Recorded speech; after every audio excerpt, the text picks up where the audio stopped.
Hello friends, welcome back to our channel Horizon, and today we will going to discuss about a lady who is inspiration for many Indian women.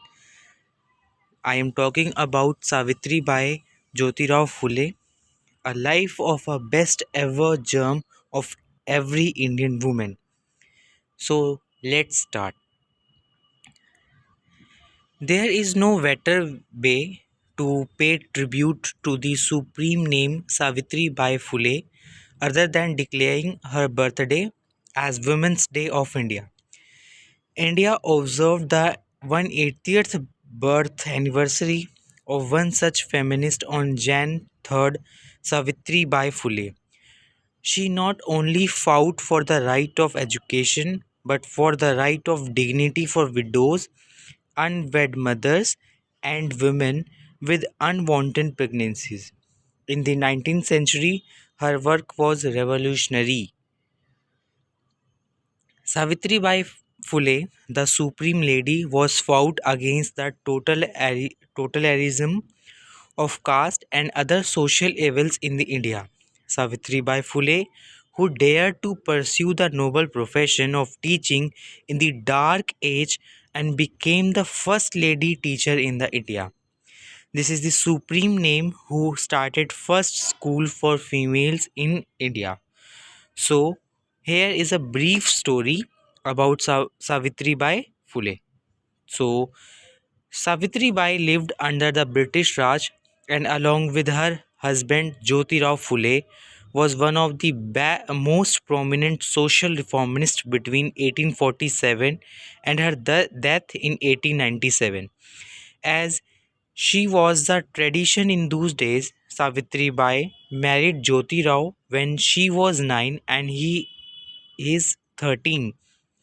She was always had a fascination for words and was also impressed by Jyotirao's cousin Shaguna, who was a nanny in the house of British officials and spoke English.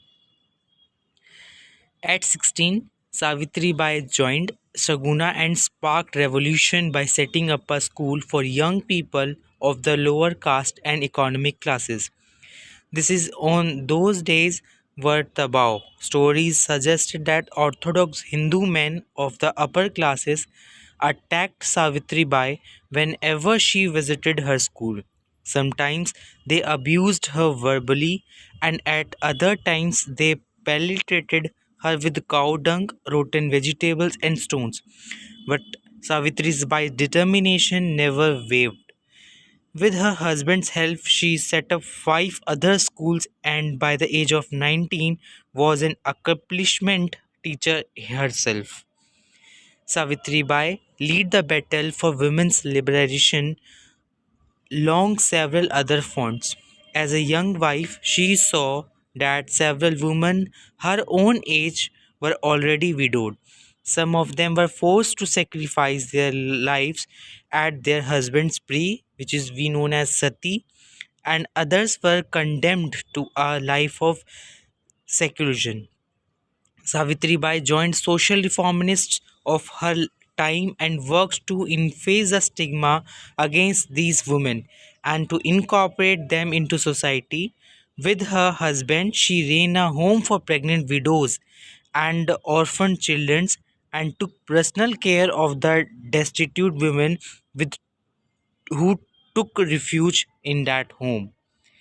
Young Indian women of today owe a debt of gratitude to women like Savitribai who braved stigma. She voluntarily lived on the fringes of her society, an outcast in some ways because of what she believed in. Yet it never deterred her from her goal, the advancement of women through education. She was also one of the best women to work hard against Miss Groney during the period of the British Raj. She soon discovered that women are often stigmatized for unwanted pregnancies. She ran a delivery home for such women and took care of their adopted children. Her husband even let one child take on his name, an act that earned his criticism. Savitribai Phule thinking accurately that education is necessary for the restoration of social and cultural values. Savitribai Phule started Mahila Seva Mandal in 1852, which worked for raising women's consciousness about their human rights, dignity of life, and other social issues. Coming back to today, education still remains elusive to young girls around the world. Across Asia, child labor and child marriage rob children of their rights to complete basic school education. Without education, these young girls are unable to read and access information about their own bodies and health, let alone about their rights and choices.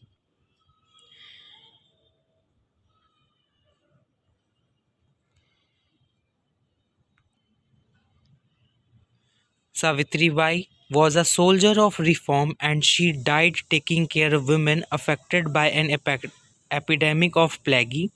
She was one of the only women of the time whose death was reported in a newspaper. At the time when even a shadow of untouchables were considered impure, when the people were unwilling to offer water to thirsty untouchables, Savitribai Phule and Mahatma Jyotiba Phule opened the well in their houses for the use of untouchables.